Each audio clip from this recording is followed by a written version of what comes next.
بسم الله الرحمن الرحيم قل إن كنتم تحبون الله فاتبعوني يحببكم الله ويغفر لكم ذنوبكم والله غفور رحيم.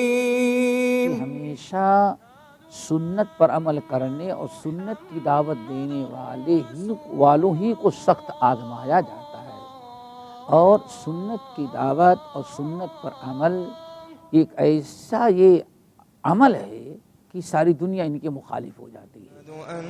شرح السنة تأليف إمام أهل السنة والجماعة في عصره أبي محمد الحسن بن علي بن خلف البربهاري. الحمد لله الذي هدانا للإسلام ومن علينا به وأخرجنا في خير أمة. اعلموا أن الإسلام هو السنة والسنة هي الإسلام. أشهد أن محمد رسول الله.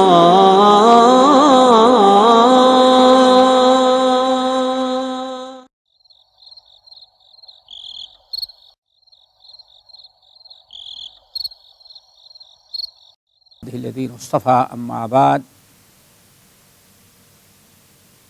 مصنف رحمہ اللہ کہہ رہے ہیں کہ وقال سفیان ابن عیینۃ من ناطق فی اصحاب رسول اللہ صلی اللہ علیہ وسلم بکلمۃ فهو صاحب هوى. اسی پر مسئلہ چل رہا تھا، اسی پر گفتگو ہو رہی تھی. سفیان ابن عیینہ رحمہ اللہ کہتے ہیں کہ جو شخص صحابہ کرام اصحاب رسول اللہ صلی اللہ علیہ وسلم پر تنقید کرے، ناتا کا فی، جب صلہ فی آئے گا جس کا مطلب ہے کہ ان کے اندر ان پر تنقید کرتا ہے. جب جو شخص رسول اللہ صلی اللہ علیہ وسلم کے صحابہ اور ساتھیوں پر تنقید کرتا ہے کسی ایک بات پر، بے کلمتن، یہ کلمتن واحدہ، جو کوئی بھی کسی بھی قسم کا اعتراض کیا تھوڑا سا بھی، تو سمجھ جاؤ کہ فہو صاحب ہون، وہ بدعتی ہے، صاحب ہوا. سمجھ گئے نا؟ وہ کیا ہے؟ وہ صحابہ منہج سے ہٹا ہوا، سلف کے طریقے سے ہٹا، کتاب و سنت سے نکل گیا. وہ صاحب ہوا. ہوا کہا جاتا ہے ہر وہ چیز جو کتاب و سنت سے ہٹا دے، ہر وہ چیز جو کتاب و سنت کے خلاف ہو، اس کی پیروی کرنے کا نام کیا ہے؟ ہوا ہے. اسی لیے اس کا ترجمہ بدعتی بھی کہا جاتا ہے. کیا ہوگا؟ وہ بدعتی ہوگا. یہ سفیان ابن عیینہ رحمۃ اللہ علیہ کا قول ہے. اولاً تو اس کو حدیث کا درجہ دیا نہیں جا سکتا، صرف کیا ہے؟ سفیان کا قول، اثر. اس کو کیا کہیں گے؟ اثر. اثر ہے. لیکن قرآنی نصوص اور احادیث سے جو مسئلہ اتفاقی طور پر ثابت ہے، اجماعی، تو وہ یہی ہے جو سفیان ابن عیینہ نے کہا. تمام اہل علم کا خیال یہ ہے کہ پوری امت میں سب سے افضل ابو بکر، پھر عمر، پھر عثمان. سمجھ گئے نا؟ جیسے کہ عبداللہ ابن عمر رضی اللہ تعالیٰ عنہما کا قول گزر چکا ہے، صحیح بخاری کی روایت حدیث کہ نبی علیہ السلام کے زمانے ہی میں سامنے ہی اللہ کے رسول کے سامنے مجلس میں ہم لوگ کہتے کہ افضل الناس ابو بکر و عمر ثم عثمان. بھائی کائنات میں سب سے افضل انسان نبی علیہ انبیاء کے بعد اللہ کے رسول کے صحابہ میں ابو بکر ہیں، عمر ہیں، پھر عثمان ہے. اور نبی علیہ السلام سنتے تھے، اس سے منع نہیں کرتے. اس کا مطلب کہ نبی علیہ السلام اس کو حق سمجھتے تھے۔ پھر اس کے بعد حضرت علی ہیں، 4 ہو گئے۔ پھر اس کے بعد باقی 6 صحابہ جو عشرہ مبشرہ میں سے ہیں، یعنی طلحہ، زبیر، سعد بن ابی وقاص، ابو عبیدہ بن الجرح وغیرہ، ہو گئے نا۔ پھر اس کے بعد من ہاجر الہجرتین، جس نے 2 ہجرتیں کی، صاحب الہجرتین۔ صاحب الہجرتین کس کو کہتے ہیں؟ جنہوں نے حبشہ کی طرف بھی ہجرت کیا، اور پھر جب مدینے میں ہجرت کا راستہ مدینے کی ہجرت کا راستہ کھل گیا تو مدینہ ہجرت کر کے آ گئے۔ پہلی ہجرت کون ہے؟ ہجرت الی الحبشہ۔ رسول اللہ صلی اللہ علیہ وسلم کو پتہ چلا کہ حبشہ کا بادشاہ جو نجاشی ہے وہ بہت ہی زیادہ عدل و انصاف والا ہے، اور اس کے ملک کا یہ قانون ہے کہ ہر انسان کو اپنے مذہب اور اپنے دین کے مطابق عمل کرنے کی اجازت ہے۔ سمجھ گئے نا؟ تو نبی علیہ الصلوۃ والسلام نے، چونکہ صحابہ بہت ہی زیادہ تنگ آ چکے تھے، اس لیے نبی علیہ الصلوۃ والسلام نے صحابہ کو اجازت دیا کہ ہم نے سنا ہے کہ وہ بادشاہ بڑا نیک ہے، اس لیے تم میں سے جو شخص جانا چاہتا ہو ہجرت کر کے چلا جائے۔ تو جو لوگ ہجرت کر کے گئے تھے پھر وہیں رہے۔ پھر ایک عرصے کے بعد جب نبی علیہ السلام کو اللہ نے مدینہ طیبہ کی طرف ہجرت کی اجازت دے دیا، رسول اللہ صلی اللہ علیہ وسلم ہجرت کر کے مدینہ آ گئے، اور پہلے ہی سے کچھ لوگوں کو روانہ کرنا شروع کر دیا تھا۔ تو دھیرے دھیرے تقریباً وہ صحابہ کرام جو وہاں ہجرت کر کے گئے تھے وہ بھی مدینہ طیبہ آ گئے، تو ان کو کہا جاتا صاحب الہجرتین۔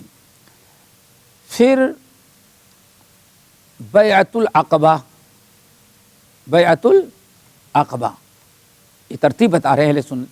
سب سے پہلے ابو بکر، عمر، عثمان، علی، پھر اس کے بعد عشرہ مبشرہ باقی، سمجھ گئے نا؟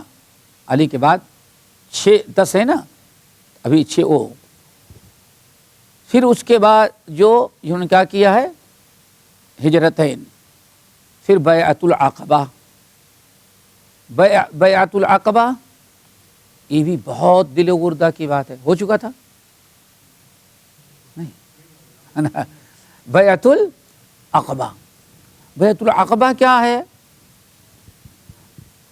رسول اللہ صلی اللہ علیہ وسلم کو جب اللہ تعالیٰ نے اسلام کی دعوت دینے کا حکم دیا، یا ایھا المدثر قم فانذر وربک فکبر اور وانذر عشیرتک الاقربین، آپ نے جیسے دعوت دینا شروع کیا، اب کفار مکہ نے آپ پر پابندی لگائی اور ایمان لانے والوں کو بہت زد و کوب کرتے تھے، بہت تنگ کیا، بہت پریشان کیا۔ نبی علیہ الصلاۃ والسلام مکہ مکرمہ میں جو 2 سالانہ یعنی بازار پورے عرب کے لوگ آتے تھے، نبی علیہ الصلاۃ والسلام بازار میں چلے جاتے تھے، اور بازاروں میں جانے کے بعد، بازار یہ جیسے آج کا فیسٹیول ہوتا ہے نا، یہ ایسے سالانہ میلہ ہوتا تھا، سارے عرب کے لوگ اکٹھا ہوتے تھے۔ نبی علیہ الصلوۃ والسلام جاتے، وہاں لوگوں سے ملتے، کچھ لوگ تو بہت غور سے سنتے، کچھ آپ پر مکے کے کفار کو پتہ چل گئے تو وہاں بھی آپ کو ایک مرتبہ ابو لہب بھی آپ کو پتھر مار رہا تھا۔ تو نبی علیہ الصلوۃ والسلام جاتے، الا من یحملنی الی قومی لکی ابلغ کلام ربی فإن قومی قد منعونی ان ابلغ کلام ربی، تم میں سے کون ہے جو ہمیں اپنے ہاں لے کے چلے؟ آپ قبیلے والوں پر پیش کرتے، بھئی کوئی تو کھڑا ہو جاؤ یار، ہمت کرو، ہم کو اپنے ہاں لے کر کے چلو تاکہ وہاں جا کر کے ہم اللہ کے کلام اور اللہ کے پیغام کو بندوں تک پہنچائیں، کیونکہ میری قوم تو اللہ کا پیغام پہنچانے ہی ہمیں نہیں دیتی، سمجھ گئے نا؟ تو اس طرح سے اعلان کرتے، لیکن کفار مکہ پیچھے پیچھے تردید کرتے رہتے۔ نبی علیہ السلام کو کوئی قبیلے والا لے کے چلا جائے تو پورے مکے اور عرب سے دشمنی لینے کے برابر تھا۔ تو یہی چل رہا تھا۔ پھر حج کے موقع پر نبی علیہ السلام حاجیوں سے ملتے، اس پر بھی پابندی لگا دی گئی تھی۔ تو مینا کے میدان میں حاجی خوب اطمینان سے رہتا ہے، خوب اطمینان کے ساتھ کہاں رہتا ہے؟ کم سے کم سوتا تو خوب اطمینان کے ساتھ ہے، سمجھ گئے نا؟ ہاں جی۔ تو مینا میں نبی علیہ السلام رات کو جانا شروع کیے، قبیلے والوں سے پوچھتے، بھائی کون ہو، کہاں سے آئے ہو، آپ کون ہیں؟ میں مکہ ہی کا رہنے والا ہوں، میرا نام محمد ابن عبداللہ، پوچھتے تھے۔ اگر کوئی قبیلے والا موقع دے دیتا تو آپ بات کرتے، لیکن مکے والے کے جسی آئی ڈی گھومتے رہتے تھے کہ کوئی ان سے بات نہ کر سکے، اگر بات کیا تو بہت مشکل آ جائے گی۔ تو رات میں نبی علیہ السلام ایسے گھوم رہے تھے، ایک خیمہ لگا ہوا تھا، آپ نے خیمے والوں سے اٹھایا، رات کے وقت سارے لوگ سوئے ہوئے تھے، چپ کے آپ نے اٹھایا، ملاقات کی، کہاں سے آئے ہیں؟ مدینہ، یثرب، مدینہ تو نام ہی نہیں، تو اس کو کیا نام تھا؟ یثرب نام تھا، ہاں وہاں کے رہنے والے ہیں۔ آپ کون ہیں؟ میں یہی مکے کا رہنے والا محمد ابن عبداللہ۔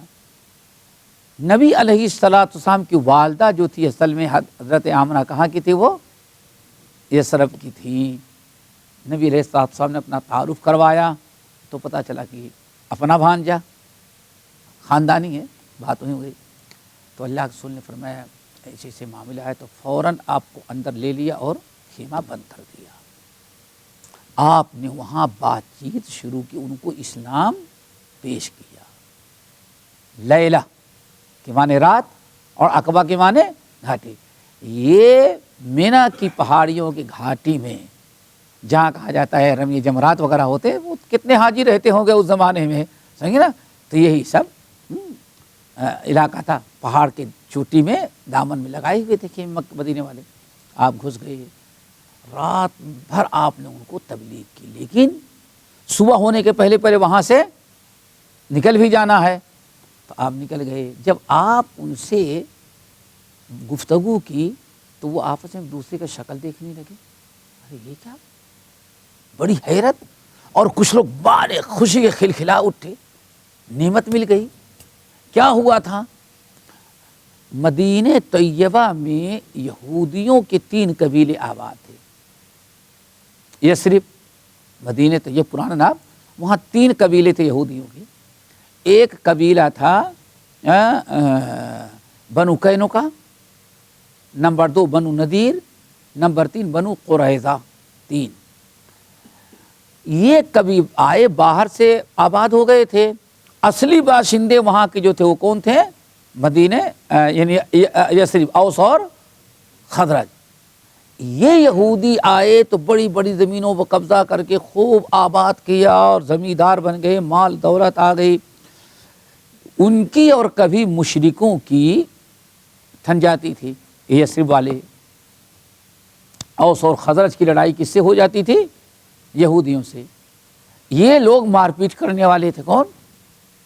مدینے والے۔ یہودیوں کو خود پٹائی کرتے، ڈنڈے مارتے، اور یہودی جب بھاگتا تو کہتا اچھا مار لو، ایک نبی آنے والا ہے، اس کے ساتھ جب وہ آئے گا اس کے ساتھ ہی ایمان لا کر اس کے ساتھی بن جائے، پھر پورا بدلہ چکائیں گے تم سے۔ جب بھی یہودی پر ڈنڈے پڑے بھاگے تو دھمکی کیا دیتا تھا کہ ہم انتظار کر رہے ہیں، ہمارے ہاں ایک نبی آنے والا ہے، اس کے ساتھ ہم مل کے تم سے لڑیں گے، تب پورا بدلہ چکا دیں گے۔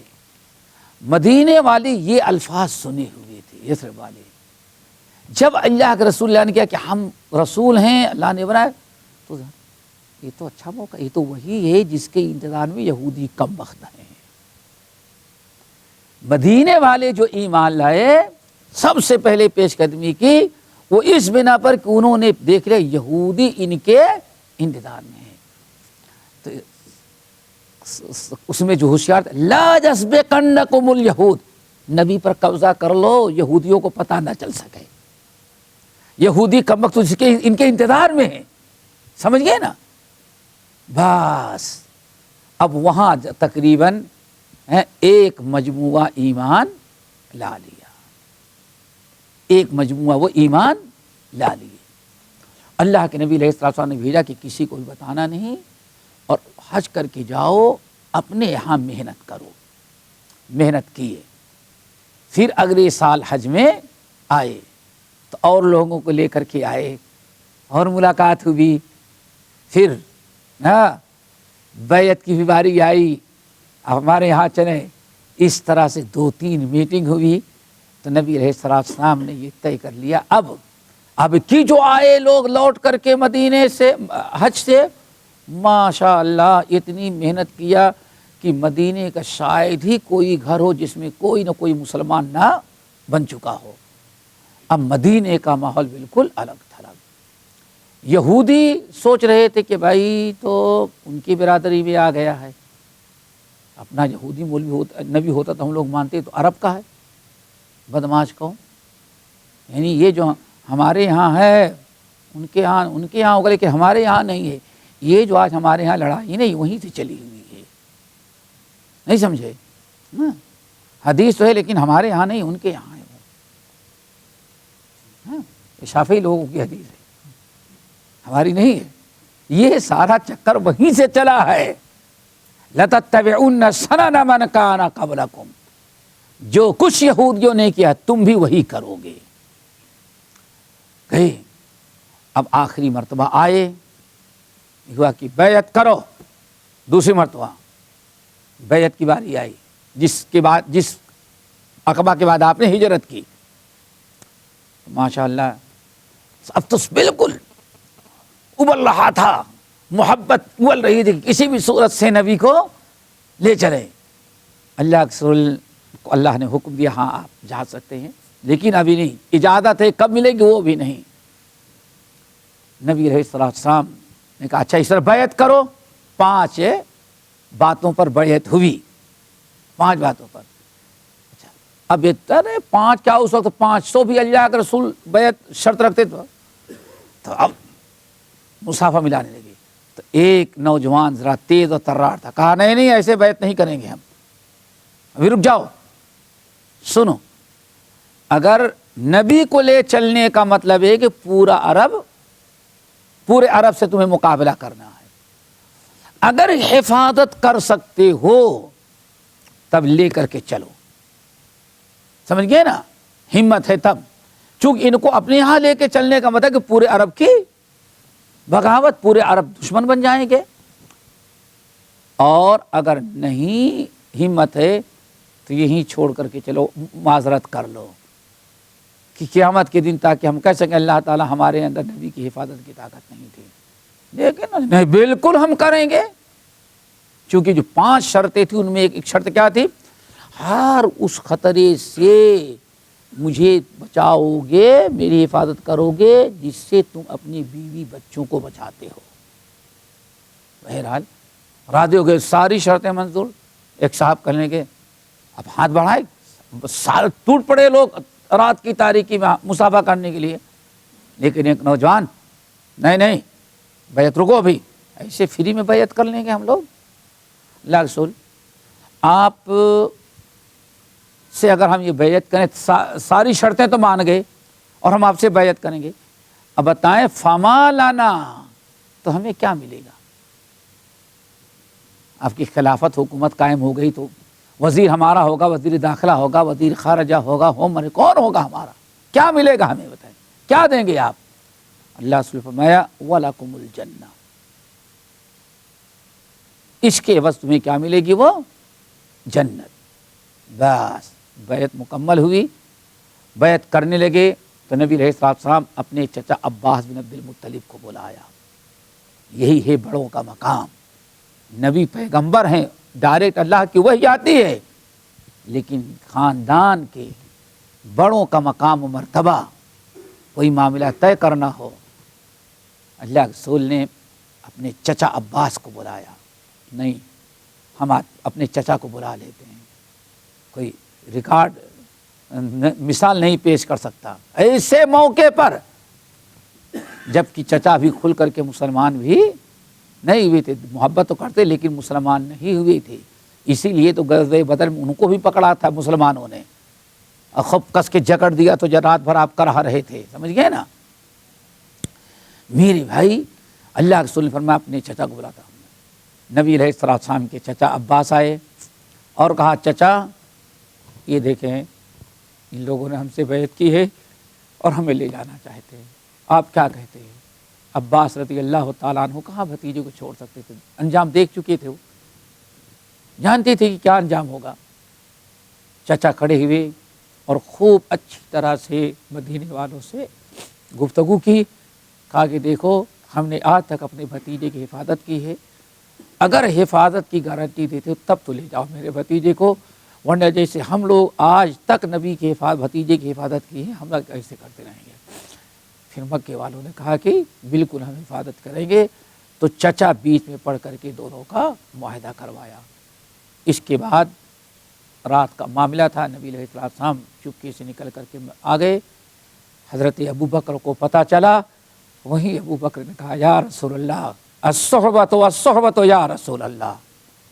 ابو بکر کو فکر لگی تھی کہ یہ سر ہم کو چھوڑ کر کے چلے جائیں، کہیں ہم کو چھوڑ کر کے چلے جائیں گے، اس لیے ابو بکر نے کہا یا رسول اللہ الصحبۃ والصحبۃ، اللہ کے رسول چونکہ سب سے پہلے مومن تھے، یا رسول اللہ الصحبۃ والصحبۃ، مجھے بھی ساتھ لے چلیے گا۔ اللہ کے رسول نے کہا انشاءاللہ صحبت تمہاری برقرار رہے گی۔ ابو بکر کہتے ہیں میری خوشی کی کوئی انتہا نہ رہ گئی جب اللہ کے رسول نے کہا کہ ہاں میں تم کو اپنے ساتھ لے کر کے چلوں گا۔ اس کے بعد ابو بکر بھگے آئے اور 2 اونٹنی انہوں نے خاص کر دیا، 2 اونٹنی کہ تاکہ ایک اللہ کا رسول بیٹھ کے اطمینان سے جائیں اور دوسرے اونٹنی پر ہم بیٹھ کر کے اطمینان کے ساتھ جائیں گے۔ تو یہاں سے پھر ہجرت کا سلسلہ شروع ہوا۔ تو یہ انصار مدینہ نے جو ایسے موقع پر ساتھ دیا اللہ کے رسول کا، انہیں کو کہا جاتا اصحاب العقبہ، سمجھ گئے نا، یہ ہیں عقبہ والے۔ یہ بہت بڑی قربانی تھی، نبی علیہ السلام کو کوئی ساتھ دنیا میں دینے کے لیے تیار نہیں تھا، اور نبی کے لے جانے کا مطلب تھا کہ پوری دنیا کی دشمنی، آج آپ حضرات جانتے ہیں کسی ملک کا ایک مطلوبہ انسان کوئی پناہ دے دے تو کتنا بڑا دنیا شور مچاتی ہے، سمجھ گئے نا۔ نبی علیہ السلام سب کی نگاہ میں اس وقت بہت ہی زیادہ لوگوں کے نگاہوں میں فساد پھیلا رہے تھے، باپ دادا کے دین کی مخالفت کر رہے تھے۔ مدینے میں لے کر کے آنا مدینے والوں نے، اسی لیے مدینے والوں کے لیے کوئی آسان کام نہیں تھا، لیکن انہوں نے جو لایا، جن شرطوں پر لائے اس شرطیں واقعی انہوں نے نبی علیہ السلام کے ساتھ پوری کیا۔ اسی لیے قرآن اور حدیث میں ان کا لقب پڑ گیا انصار مدینہ۔ انصار کے معنی مدد کرنے والے، مدد کرنے والے، ان کا لقب پڑ گیا انصار مدینہ۔ اور باقاعدہ اسلام نے قانون پاس کر دیا کہ حب الانصار من الایمان، کسی انسان کا ایمان مکمل نہیں جب تک کہ انصار مدینہ سے محبت نہ کرنے لگے۔ تو یہ ہیں اصحاب العقبہ۔ اس کے بعد اہل بدر، کون؟ اہل بدر۔ اہل بدر کون ہیں؟ سب سے پہلی جنگ جو کفر اسلام کی ہوئی ہے ہجرت کے دوسرے سال، مکے والے بالکل چڑھ گئے تھے نبی علیہ السلام، چونکہ ابھی وہ ہجرت کا میں کیا کیا ہوا اس کا موضوع نہیں ہے، لیکن اتنا یاد رکھیے کہ نبی علیہ السلام جب بچا کر کے مدینہ آ گئے تو مکے والے بہت ہی زیادہ چڑھ گئے، اب بہت ہی زیادہ شیطنت پر آمادہ ہوئے۔ نبی علیہ السلام نے اللہ تعالیٰ نے اجازت دے دی تھی صحابہ کرام کو، چونکہ مکے والوں نے تم پر ظلم کیا ہے، سمجھ گئے نا، جیسے ابھی آگے آیت ہم بتائیں گے، مکے والوں نے تم پر ظلم کیا ہے، تمہارے مال جائیداد پراپرٹی گھر سب چھین لیا ہے۔ آپ حضرات جانتے ہیں کہ بعض صحابہ کرام نکلے ہیں ہجرت کرنے کے لیے، کفار مکہ نے پکڑ لیا تو ان کے بدن کے کپڑے بھی اتار لیے تھے، یاد ہے نا؟ صہیب رومی رضی اللہ تعالیٰ عنہ کیسے سفر کر کے آئے ہیں، کتنی مشکلات، سمجھیے نا؟ تو مصعب بن عمیر کتنی پریشان، صہیب رومی کیسے آئے ہیں، ومن الناس من یشری نفسہ ابتغاء مرضات اللہ، ان کے بارے میں آیت نازل، بہت سارے معاملات ایسے ہیں۔ بلکہ اللہ امام قتادہ تو کہتے ہیں، امام قتادہ ابن دعامہ جو امام المفسرین ہیں، بہت بڑے عالم، کہتے ہیں کہ یہ صحابہ جو ہجرت کر کے آئے ہیں، کفار مکہ نے اس طرح ان کی ساری چیزیں ضبط کر لی تھیں کہ بعض صحابہ آئے ہیں تو کھانے کی اتنی ان کو تنگی، اتنی پریشانی تھی کہ کھانا نہ ملتا تو چل نہیں سکتے تھے، کمر ان کی ایسے جھک جاتی تھی، نیچے جھک جاتے تھے، چلنے کے لائق نہیں۔ تو اس کے لیے وہ بیچارے پیٹ پر ایسے جیسے اپنے ہاتھ ٹائلیں آتی ہیں نا، ایسے ہی ایک پتھر رکھ لیتے اور باندھ لیتے تاکہ جھکن نہ سکیں۔ تو یہ پتھر باندھ کر کے چلتے تھے کیونکہ کھانے کی چیز ان کے پاس نہیں تھی۔ بعض صحابہ کرام کے بارے میں بتایا کہ ایسے بھی حالات ان پر گزرے ہیں کہ جب ہجرت کر کے آئے ہیں تو سردی کا موسم شروع ہو گیا۔ سردی کے موسم میں نہ تو بچھانے کے لیے بستر تھا اور نہ اوڑھنے کے لیے چادر اور کمبل تھا۔ تو امام قتادہ کہتے ہیں کہ وہ صحابہ جی اتنی مشقت اٹھائی تھی، لیکن سب کا مسئلہ یبتغون فضلا من اللہ، اللہ فرماتے کچھ کوئی مقصد نہیں، صرف مقصد یہ کہ ہمارا رب ہم سے راضی کیسے ہو جائے۔ قرآن نے یہی کہا نا، یبتغون فضلا من اللہ ورضوانہ، دنیا کے لوگوں یہ ہمارے نبی کے صحابہ نے جو قربانیاں دی ہیں ان کا کوئی دنیاوی مقصد نہیں تھا، اتنی تکلیفیں اٹھائیں، صرف کیا مقصد تھا؟ یبتغون فضلا من اللہ ورضوانہ، کہ ساری قربانیاں جان بھی چلی جائے تو کوئی بات نہیں، لیکن اللہ ہم سے راضی ہو جائے، بس یہی مقصد تھا۔ سردی کے موسم میں جب بہت تنگ آئے تو انہوں نے اپنے گھر میں جو جھوپڑا تھا اس میں ایک کھڈا کھود لیا تھا۔ کیا کھود لیا؟ کھڈا، کھڈا سمجھتے ہو نا، حفرہ۔ ہاں، اور سردی جب زیادہ بڑھتی تنگ آتی تو اسی میں جا کر کے لیٹ جاتے یا بیٹھ کر کے ٹھنڈک سے اپنے آپ کو بچاتے تھے، کیونکہ کتنی بھی ٹھنڈک پڑے لیکن مٹی جو ہے سب سے زیادہ عجیب فطرت اللہ نے مٹی میں رکھی ہے، جانتے کہ نہیں جانتے؟ گرمی کے موسم میں گرمی کو روکنے والی سب سے زیادہ، اور سردی کے موسم میں سردی کو روکنے والی۔ ایک زمانہ وہ تھا کہ مٹی کی دیہاتوں میں خوب موٹی 3-3 4-4 فٹ کی، تاکہ رات بھر چور جو ہے وہ پیچھے سے سوراخ کرتا رہے، صبح ہو جائے، صبح کرتے کرتے۔ پہلے چوری کیسے ہوتی معلوم ہے؟ یہ تو توڑنے میں آواز آتی ہے، وہ مٹی کی دیوار رہتی تھی تو رات کو ڈاکو آتے اس کو کھود کھود کر کے سوراخ کرتے تو اس سے غصے پھر چوری کر کے نکل جاتے تھے۔ تو اسی لیے لوگ اور چوڑی بناتے تھے تاکہ رات بھر وہ کھودتا رہے ڈاکو، خود صبح ہو جائے گی، سمجھیے نا، واقعی کبھی صبح ہوتی تو چھوڑ کر کے بھگ جاتے تھے۔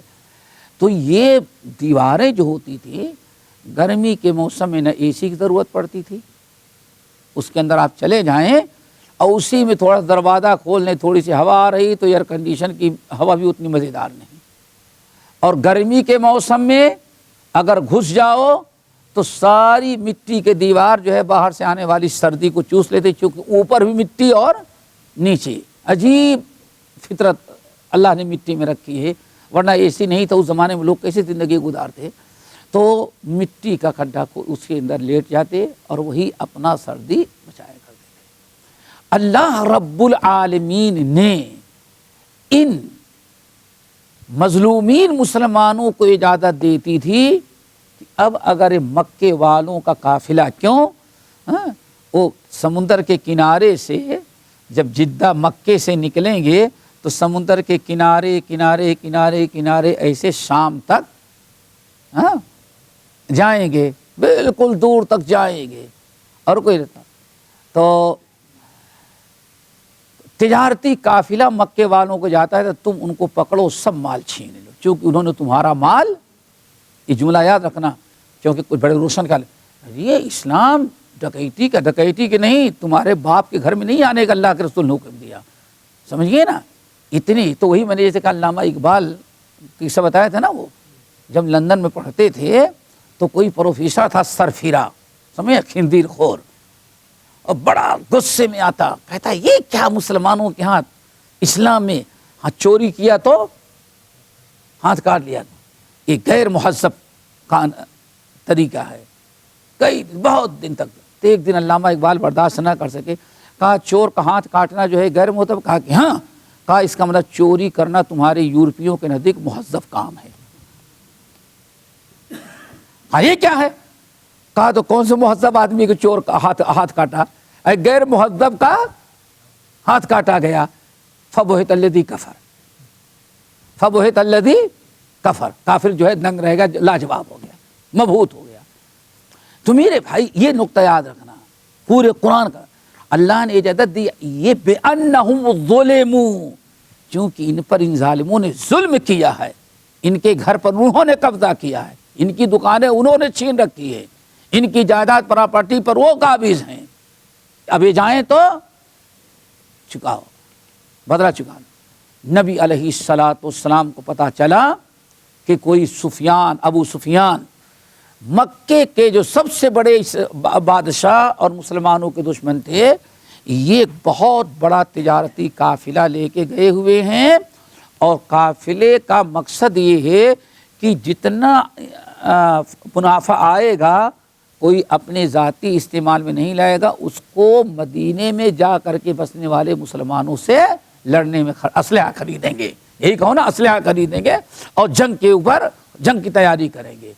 نیت بھی بری تھی، اللہ کے رسول کو پتہ چلا تو شام سے ان کا وہ تجارتی قافلہ جو آ رہا تھا، نبی علیہ السلام نے اعلان کیا ایسا کرو نکلو، میں بھی چل رہا۔ اللہ کے رسول خود بھی نکلے، کوئی لڑنے کا اور جنگ کا ارادہ نہیں تھا۔ آخر اصحاب بدر کو یہ فضیلت کیوں حاصل ہے وہ بتانا چاہتا ہوں۔ نبی علیہ السلام نے فرمایا چلو، اللہ کے رسول تقریباً اس وقت ہم بھی چلیں گے، نہ لاٹھی لیے، ڈنڈا لیے، نہ کیا تیر لیے، نہ تلوار لیے، ارے یہ چھوٹا سا قافلہ تو ہے، اسے پکڑ لیں گے۔ اللہ اکبر، مشکل سے کسی کے پاس سواری ہے نہ پیدل ہی جوش میں چلے گئے، سوچا کہ چلے جا رہے ہیں، قافلہ گزر رہا ہے وہاں سے۔ جب اللہ کے نبی علیہ السلام نکلے اور ادھر سے ابو سفیان جو قافلہ لے، ان کو پتہ چل گیا کہ تمہارا پیچھا محمد ان کے ساتھیوں نے کیا ہے، تو انہوں نے کیا راستہ بدل کر کے وہ کہاں پہنچ گئے؟ انہوں نے دو کام کیا، ایک تو انہوں نے یہ کیا کہ مکے میں تیز رفتار سواری کو بھیجا کہ ہم نے سنا ہے کہ فلاں جگہ محمد اور ان کے ساتھی اسلحے سے لیس ہمیں گرفتار کرنے کے لیے کھڑے ہیں، اس لیے میری مدد کے لیے پہنچو۔ ادھر کفار مکہ آنن فانن ابو جہل ایک ہزار فوج لے کر کے تیار ہوا اور ادھر آ گیا، کہاں؟ جہاں پتہ چلا کہ محمد صلی اللہ علیہ وسلم یہاں، اب کچھ مورچے ہوتے ہیں نا وہاں، ابو سفیان کامیاب ہو گئے، نکل گئے اور ان کا قافلہ ادھر آ گیا۔ جن کو گرفتار کرنا تھا وہ چلے گئے، اللہ تعالیٰ کی حکمت دیکھو، اور بھیج دیا 1000 کی فوج۔ اب 1000 کی فوج کا مقابلہ ہوا، ادھر نیت تھے، اور ادھر ابو جہل نے کیا کہا تھا؟ وہ شراب کے بڑے بڑے مٹکے لایا تھا، کم وقت ملعون، اور ناچنے والی لڑکیوں کو لایا تھا۔ لوگوں نے بہت سمجھا واپس چلیں، نکل گئے، نہیں ہم نہیں جائیں گے، ان کو بھی واپس، وہ جو بیٹھے ہیں نا مسلمان، ان کو بھی واپس نہیں جانے دیں گے۔ دیکھو ہم شراب کے مٹکے لائے ہیں، ناچنے والی لڑکیوں کو لائے ہیں، لیکن پینے کے پیالے نہیں لائے۔ کیوں؟ ہمیں فیصلہ کر کے آئے ان مسلمانوں کو قتل کریں گے، ان کی کھوپڑیوں کو پیالہ بنائیں گے، ایک ہفتہ ان کی کھوپڑیوں کو پیالہ بنا کر کے شراب پئیں گے اور یہاں ڈانس کرائیں گے، لڑکیاں نچائیں گے، تاکہ پورے عرب کے لوگوں کو بتا دیں کہ ان کے قبیلے میں کوئی مسلمان ہو جائے تو وہی سلوک کرو جو میں نے کیا ہے۔ ابو جہل یہ بڑا ہو جوش میں تھا۔ ادھر نبی علیہ السلام بڑے پریشان ہوئے، بڑے پریشان، اب واپس جانا بھی مشکل اور لڑنے کے لیے آئے نہیں تھے، کوئی تیاری نہیں، بالکل خالی ہاتھ۔ اللہ کے رسول نے فرمایا اشیروا علیہ، لوگوں کیا خیال ہے؟ ہاں، مہاجر کھڑے ہوئے، اللہ کے رسول کیا پوچھنا ہے، لڑیں گے؟ اللہ کے رسول نے فرمایا ہاں بھائی بولو کیا خیال ہے؟ پھر مہاجر کھڑے، تو جلے ہوئے تھے مہاجر، عمر کھڑے ہوں گے، فرا کھڑے، اللہ کے رسول ہم کر دیں۔ اللہ کے رسول نے فرمایا ہاں بھائی بولو کیا کرنا ہے؟ پھر کھڑا ہوا کوئی مہاجر، اللہ کے رسول پھر ہاں بولو بھائی کیا کرنا ہے؟ اب انصار مدینہ سمجھے لعلک تریدنا یا رسول اللہ، اللہ کے رسول یہ ہمارے اتنے مہاجر بھائیوں نے ہاں ہاں کیا اور آپ کا سوال ابھی بند نہیں ہوا، لعلک تریدنا یا رسول اللہ، اس کا مطلب ہے کہ آپ ہم انصار مدینہ کی رائے جاننا چاہتے ہیں۔ اور واقعی بات تھی بھی، ہونا بھی چاہیے تھا، مہاجرین تو لڑنا ہی لڑنا تھا، لیکن انصار مدینہ سے یہ نہیں معاہدہ تھا کہ سال بھر میں لڑنا پڑے گا۔ لعلک تریدنا یا رسول اللہ، شاید آپ میری رائے انصار مدینہ کی؟ آپ نے فرمایا ہاں تمہاری رائے کہہ رہا تھا۔ یا رسول اللہ آپ نے کیا ہم کو موسیٰ کا ساتھی سمجھا ہے؟ موسیٰ علیہ السلام کے ساتھیوں نے کیا کہا تھا؟ فَاذْهَبْ أَنْتَ وَرَبُّكَ فَقَاتِلَا إِنَّا هَاهُنَا قَاعِدُونَ، آپ نے ہم کو وہ سمجھا ہے؟ اللہ کی قسم کہ جتنا ہم انصار مدینہ کو دیکھ رہے ہیں ان سے زیادہ آپ کے لیے لڑنے کی تمنا وہ ہیں جو ہمارے پیچھے رہ گئے ہیں ابھی۔ آپ کیا سمجھ رہے ہیں؟ ہم ان سے لڑیں گے، اللہ کی قسم آپ تو یہاں یہ کافر موجود ہیں سامنے میدان، ان سے لڑنے کے لیے کہہ رہے ہیں۔ اگر آپ کہیں کہ برق غماد جو ایک جزیرہ ہے وہاں دشمن ہے اور کشتیاں کوئی نہیں ہیں یہاں، تو اگر آپ کہیں تو اللہ کی قسم بغیر کشتی کے بسم اللہ پڑھ کے ہم سارے انصاری کود پڑیں گے دریا میں اور برق غماد میں جا کر کے لڑیں گے۔ اللہ اکبر، اتنا کہنا تو مارے خوشی کے اللہ کے رسول کھلکھلا اٹھے، چلو صبح لڑائی ہوگی۔ اس طرح سے بہت طویل داستان۔ اب صبح لڑائی ہوئی، اللہ کے نبی علیہ السلام رات بھر سوئے نہیں، سب لوگ سوئے ہوئے ہیں رات بھر۔ اللہ کے رسول ابو بکر صدیق کہتے ہیں صرف آپ کھڑے کھڑے روتے اور دعائیں کرتے، اللہ بہت مٹھی بھر جماعت ہے مسلمانوں کی، بے یار بے اسلحے ہیں، اور اللہ اگر آج ان کی مدد آپ نے نہ کیا اور یہ ہلاک کر دیے تو اب مجھے اندازہ ہے کہ اب پھر قیامت تک تیرا نام توحید دنیا میں باقی نہیں رہے گی، یہ مٹھی بھر ہم نے تیار کیا ہے۔ رات بھر روتے رہے۔ ابو بکر کہتے ہیں کہ میں رات کو جتنی مرتبہ نبی علیہ السلام کو دیکھنے کے لیے گیا ایک ہی حالت میں روتے رہی، تو دعا کرتے کرتے آپ کی چادر جو ہے زمین پر گر گئی، میں اٹھا کر کے چادر سر پر ڈال دیتا۔ آخر کار میں نے کہا یا رسول اللہ بس کیجیے، اللہ تعالیٰ آپ کی ضرور مدد کرے گا۔ صبح لڑائی ہوئی بڑی زبردست، تقریباً چند صحابی مارے گئے اور کفار مکہ کے 70 سردار مارے گئے اور 70 سردار گرفتار۔ ابو جہل سب سے پہلے مارا گیا، کمبخت جو کھوپڑیوں میں مسلمانوں کو شراب پینا چاہتے، سمجھ گئے نا؟ یہ لوگوں نے جو یہ قربانی دی بدر کے میدان میں، سمجھ گئے نا؟ یہ بدر کا واقعہ بہت تفصیل ہے، ان کی جو بڑی فضیلت ہے۔ اللہ کی کیا فضیلت تھی؟ اللہ تعالیٰ نے جنگ ختم ہونے کے بعد اللہ کے رسول نے ارشاد میں لوگو ان اللہ قد اطلع علی اہل بدر، اللہ تعالیٰ نے اہل بدر پر اپنی نگاہ کرم ڈال کر کے دیکھا اور فرمایا اعملوا ما شئتم، اے اہل بدر آج کی یہ تمہاری نیکی اور یہ قربانی اتنی اونچی ہمارے نزدیک ہے، اتنا اونچا مقام اس کا ہے، اب زندگی میں تم سے کچھ بھی ہو جائے، ہونے کے پہلے اللہ نے تمہاری مغفرت کر دی ہے۔ سمجھ گئے؟ یہ کون ہے؟ اصحاب بدر۔ پھر اس کے بعد ثم اہل بیعت الرضوان، کیا؟ بیعت رضوان، رضوان من اللہ، اللہ کی خوشنودی۔ یہ کون سے لوگ ہیں؟ یہ کون سے صحابہ ہیں؟ یہ کون سے صحابہ ہیں؟ ہجرت کے تقریباً 6 سال کے بعد، 6 سال گزر گئے تھے ہجرت کے، ایک دن نبی علیہ الصلوۃ والسلام نے خواب دیکھا کہ ہم خانہ کعبہ کا طواف کر رہے ہیں۔ نبی علیہ الصلوۃ والسلام نے خواب دیکھا، صبح آپ نے صحابہ کرام سے بیان کر دیا، اور ابھی مکہ فتح نہیں ہوا تھا، مکہ کفار مکہ کے قبضے میں تھا۔ آپ نے جیسے اعلان کیا کہ لوگوں ہم نے یہ خواب دیکھا کہ ہم خانہ کعبہ کا طواف کر رہے ہیں، صحابہ نے کہا یا رسول آپ نے خواب دیکھا ہے نا، ابراہیم تو خواب دیکھیں تو اپنے بیٹے کو ذبح کر ڈالیں، ہم لوگ عمرہ بھی نہیں کر سکتے، عمرہ کرنے چلیں گے۔ آنن فانن تقریباً 1400 صحابہ کرام تیار ہو گئے، 1400 صحابہ کرام عمرہ کرنے کے لیے، حالت احرام میں، اور جانور ساتھ لے کے گئے تھے۔ جانور جیسے تو ہی خریدو ذبح کرو، چونکہ مشکل ہے، گاڑی میں بیٹھائیں تو گاڑی خراب، پلین سے لے جائیں تو ڈبل بھاڑا، سمجھ گئے نا؟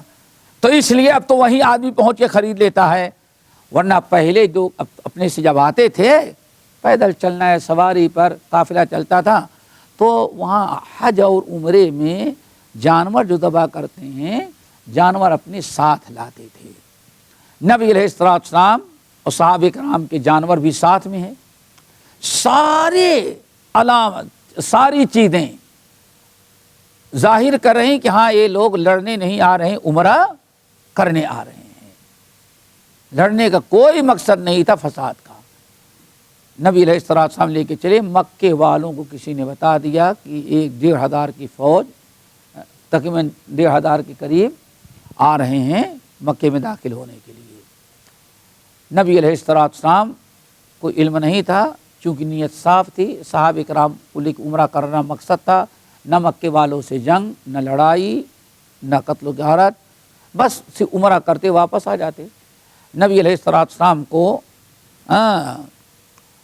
علم نہیں تھا، آپ سیدھے جب مدینے سے مکے کی طرف جو راستہ گیا ہے مکے میں داخل ہونے کے لیے، مکے میں آپ داخل ہونے مدینے سے چلیں گے تو جدہ، اب تو کچھ فرق آ گیا، ورنہ جدہ اور مدینے دونوں کا راستہ ایک ہی تھا، پہلے ایک ہی راستہ تھا۔ آگے جا کر کے مدینے کے لیے ذرا لیفٹ لے لیں، مکے کے لیے، اور جدہ کے لیے آپ سیدھا چلے جائیں، یہ راستہ تھا۔ لیکن نبی علیہ السلام جب مین راستہ چھوڑ کے جب مکے والا راستہ پکڑے تو وہاں پتہ چلا کہ خالد بن ولید 200 جنگجو لے کر کے کھڑے ہیں، چونکہ خالد بن ولید ابھی مسلمان نہیں ہوئے تھے۔ خالد بن ولید سیف اللہ رضی اللہ تعالیٰ عنہ یہ 200 نوجوانوں کو لے کر کے کھڑے ہیں۔ نبی علیہ السلام کو پتہ چلا، آپ نے فرمایا ان سے کچھ نہیں، آپ سیدھے مکہ کے بجائے جدہ کا راستہ پکڑ لیے کہ چلو ادھر ان کو رہنے دو، جدہ سے آگے جا کر جدہ سے جو مکہ راستہ مکہ آیا وہاں سے مکے سے داخل ہو جائیں گے، حدیبیہ آج کو جو شمیسی کہا جاتا اس راستے سے داخل ہو جائیں گے۔ نبی علیہ السلام جب ادھر داخل ہونا چاہے تو پتہ چلا اس سے زیادہ فوج وہاں انہوں نے کھڑی کر رکھی ہے کہ ہم مکے میں داخل نہیں ہونے دینے۔ نبی علیہ السلام وہاں ٹھہرے رہے، بہت زیادہ آپ نے کوشش کیا کہ مکے والے بات مان جائیں، اور آپ نے فرمایا دیکھو لڑنا ہمارا مقصد نہیں ہے، یہ ہم حالت احرام میں ہیں، جانور لیے ہیں، بیوی بچے ساتھ میں، ہم لوگ عمرہ کر کے واپس آ جائیں، کچھ نہیں کرنا چاہتے، لیکن مکے والے ایک نہ مانے۔ تو یہ ہوا، کچھ لوگوں نے کہا کہ اللہ کے رسول کوئی اپنا ایک سفیر نمائندہ بھیجیں، وہ چلے جائیں، بات مکے والوں سے کریں، سرداروں سے، ان کو چھوڑ دیا جائے۔ کون جائے؟ ابو بکر جائیں، اللہ کے رسول معلوم ہے سب سے پہلا ساتھی میں، ہم سے تو ایسے ہی خار کھائے ہوئے ہیں، میرا بھیجنا مناسب نہیں ہے۔ تو سب لوگوں نے کہا اللہ کے رسول بس عمر کے علاوہ کون ہمت کرے گا، عمر کو بھیجیے۔ عمر کہ اللہ کے رسول بالکل جاؤں گا، لیکن جانتے ہیں جتنے لوگ ہیں سب ہجرت چھپ چھپا کے کیے ہیں، اور میں جس دن ہجرت کرنا چاہا تو پہلے تلوار لیا، جا کے خانہ کعبہ کا طواف کیا، اور تیر بھر لیا اور ترکش لے لیا تلوار، خانہ کعبہ کا طواف کرنے کے بعد میں میدان میں آیا، کھڑا ہو گیا، میں نے کہا یا اہل مکہ، اے مکے والو۔ عمر چھپ کر کے ہجرت نہیں کرے گا، اعلان کر رہا ہے عمر جا ہجرت کر کے جا رہا ہے، اگر ہمت ہو تو آ کے روک لو، لیکن یاد رکھنا کون روکے؟ جو اپنی بیوی کو بیوہ کرنا چاہتا وہ عمر کو آ کے روکے، اتنا ماریں گے کہ بیوی بیوہ ہو جائے گی۔ اگر کوئی اپنے بچوں کو یتیم بنانا چاہتا تو وہ آئے، خوب للکارا۔ یاد رکھنا جب تک عمر کے ہاتھ میں تلوار ہے اور تیر میں ترکش میں تیر ہے، تب تک کسی کو ہم آنے نہیں دیں گے۔ سب کانپ گئے اور میں چلا آیا، ہم سے تو ایسے ہی وہ دشمنی رکھتے ہیں، کیا کیا جائے؟ پھر یہ ہوا کہ عثمان کو بھیجے، کیوں؟ عثمان آدھا مکہ تو ان کا خاندان سے بھرا ہوا ہے، تو کچھ مکے والے ان کے ساتھ زیادتی کریں گے تو عثمان ان کے خاندان اور قبیلے کے لوگ مانیں گے۔ عثمان بن عفان کو بھیجا گیا۔ بہرحال مصالحت کی بہت کوشش کی گئی، آخر میں مصالحت، عثمان بن عفان جب گئے تو بات چیت کرنے میں کافی تاخیر ہو گئی، اتنے میں شیطان نے افواہ اڑا دیا کہ عثمان کا انتظار نہ کرو، مکے والوں نے قتل کر کے بوٹیاں بوٹیاں ان کی بنا دی۔ اب یہ خبر جو ہے نہایت خطرناک تھی کہ عثمان کو قتل کر دیا گیا، سفیر کا قتل کرنا جائز نہیں، کبھی نہیں رہا۔ اللہ کے رسول بہت غصے میں آئے، صحابہ کرام تلوار لے کے کھڑے، بالکل اب ابھی داخل ہو بتا چکا تھے۔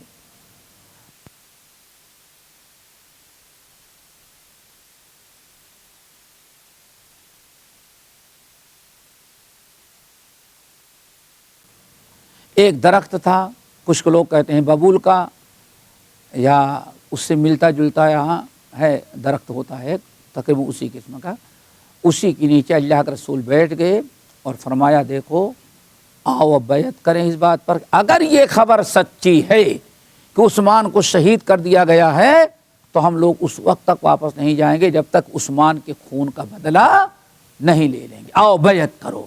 نبی علیہ السلام اسی درخت کے نیچے تمام لوگوں سے بیعت کیا، سب لوگوں سے بیعت ہو گئی تو اللہ کے رسول نے اب ایک ہاتھ اٹھایا، فرمایا دیکھو عثمان یہاں نہیں ہے، یہ عثمان کہاں تھے؟ ہمارا ہے، عثمان بھی اس سلسلے میں بیعت کر رہا ہے۔ بیعت مکمل ہو گئی۔ اللہ تعالیٰ نے ان کے بارے میں فرمایا لقد رضی اللہ، سورۃ الفتح نازل کی، لقد رضی اللہ عن المؤمنین اذ یبایعونک تحت الشجرہ، اللہ ان تمام صحابیوں سے راضی ہو گیا جو درخت کے نیچے بیٹھ کر کے اللہ کے رسول سے بیعت کر رہے تھے۔ تو اس درخت کے نیچے جو بیعت ہو رہی تھی ان بیعت کرنے والوں کے لیے اللہ نے کیا فرمایا؟ لقد رضی اللہ، اللہ ان سے راضی ہو گیا، اسی لیے اس درخت کا نام پڑ گیا شجرۃ الرضوان اور اس بیعت کا نام پڑ گیا بیعت الرضوان۔ آئی بات سمجھ میں؟ یہ سب بیعت ہوئی، ادھر سے عثمان بن عفان رضی اللہ تعالیٰ عنہ صحت و صحیح سالم بالکل واپس آ گئے۔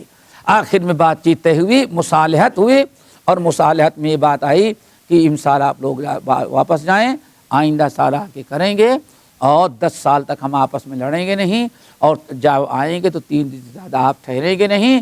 اور اس میں ایک بات یہ ہے، ہمارا کوئی آدمی مسلمان ہو کر کے آپ کے مدینہ چلا گیا تو آپ کو واپس کرنا پڑے گا، اور کوئی مسلمان مرتد ہو کر کے مکے میں آ جائے تو ہم لوگ واپس نہیں کریں گے۔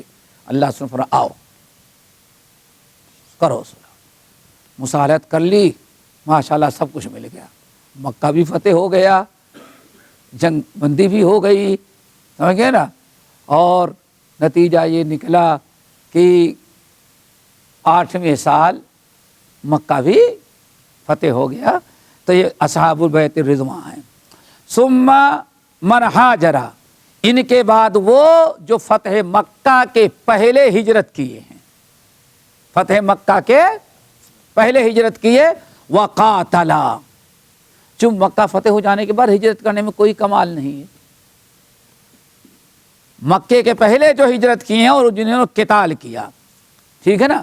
ثم من صحب النبی صلی اللہ علیہ وسلم، پھر اس کے بعد جن کو نبی علیہ السلام کی خوب صحبت، یعنی ایک مرتبہ آ گیا، دوسرا ہے جو باقاعدہ آپ کی صحبت میں رہتے۔